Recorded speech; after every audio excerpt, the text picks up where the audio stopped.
सफ़ेद कपड़े में लपटी मैंने एक बेटी की लाश देखी। सफ़ेद कपड़े में लपटी मैंने एक बेटी की लाश देखी। कसूर बस इतना कि वो जीना चाहती थी। कसूर बस इतना कि समाज की बंदिशों को तोड़ना चाहती थी। सफ़ेद कपड़े में लपटी मैंने एक बेटी की लाश देखी। मुंह नोचा हुआ, हड्डियाँ टूटी हुई, मुंह नोचा हुआ, हड्डियाँ टूटी हुई, आँखों में भय भरा हुआ हालत थी उसकी। मुंह नोचा हुआ, हड्डियाँ टूटी हुई, आँखों में भय भरा हुआ हालत थी उसकी। मौत से जीत जाती वो, मौत से जीत जाती वो, लेकिन समाज के तानों ने मार डाला उसे, लेकिन समाज के तानों ने मार डाला उसे।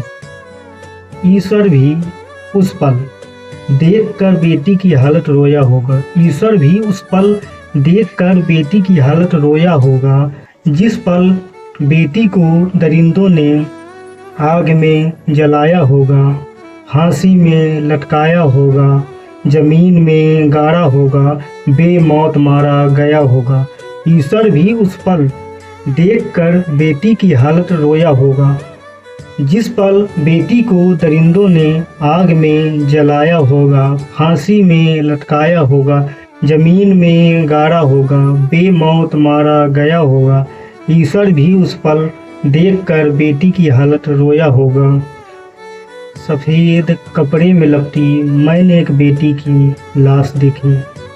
रूह कांप जाती है मेरी, रूह कांप जाती है मेरी उसकी हालत को देखकर।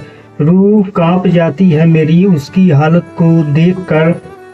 क्या उस दरिंदे की रूह ना कांपी होगी? क्या उस दरिंदे की रूह ना कांपी होगी? टूटी हुई सांसों से, उखड़ी हुई आवाज़ से, टूटी हुई सांसों से, उखड़ी हुई आवाज़ से एक कोशिश जरूर की होगी खुद को बचाने की। टूटी हुई सांसों से, उखड़ी हुई आवाज़ से एक कोशिश जरूर की होगी खुद को बचाने की, लेकिन समाज के तानों ने मार डाला उसे, लेकिन समाज के तानों ने मार डाला उसे। चंद पैसों में तौला गया उसके जीवन को, चंद पैसों में तौला गया उसके जीवन को, उसके सपनों को रौंदा गया, उसके सपनों को रौंदा गया, बेमौत मारा गया, बेमौत मारा गया। सफ़ेद कपड़े में लपटी मैंने एक बेटी की लाश देखी। सफ़ेद कपड़े में लपटी मैंने एक बेटी की लाश देखी।